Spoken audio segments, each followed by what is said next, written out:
भारत माता की जय, भारत माता की जय, भारत माता की जय.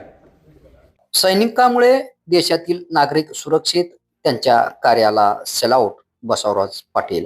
माजी सैनिक संघटनेच्या वतीने बापूराव पाटील यांचा सत्कार. मुरुम तारीख 25.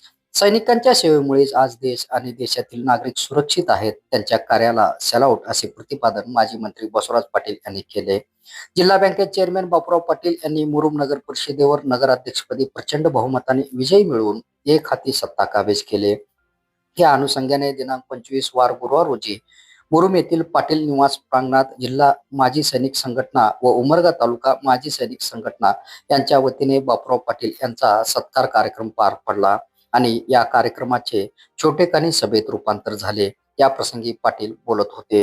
यावेळी माजी सैनिक संघटना जिल्हा अध्यक्ष अजित चालुक्य यांनी संघटनेच्या कार्याचा आढावा सांगितला आणि माजी सैनिकांना शासनाच्या विविध पदावर माजी सैनिकांचे स्वतंत्र आमदारसाठी मागणी केली.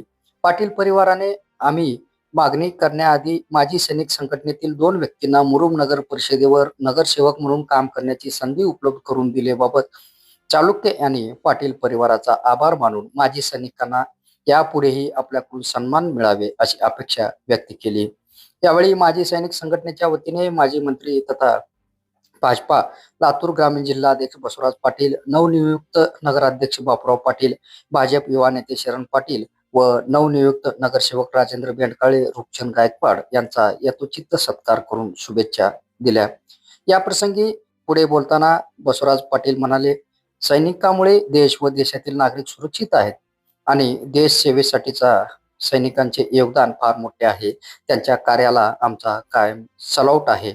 माजी सैनिकांनी केलेल्या विविध मागण्या रास्त आहेत. केंद्रात व राज्यात भाजप सरकार असून पंतप्रधान नरेंद्र मोदी आणि राज्याचे मुख्यमंत्री देवेंद्र फडणवीस यांच्याकडे आपल्या मागणीचा पाठपुरावा करण्याचे अभिवचन पाटील यांनी यावेळी दिले. कार्यक्रमाचे सूत्रसंचालन खंडू दुधबाते आणि आभार विजयकुमार हिरेमठ यांनी मानले. यावेळी संघटना सचिव अशोक सूर्यवंशी, व्यंकट चौधरी, नेताजी काळे, चौगुले प्रकाश रणखाम, प्रभाकर इंगळे, विजयकुमार मुंडाशे, घनश्याम पाटील, हनुमंत बेंडकाळे, नेताजी बेंडकाळेसह डाळिंब, येणेगूर, कदेर, गुंजोटी, खसगी, भुसणी, लिंबाळा येथील माजी सैनिक मोठ्या संख्येने उपस्थित होते.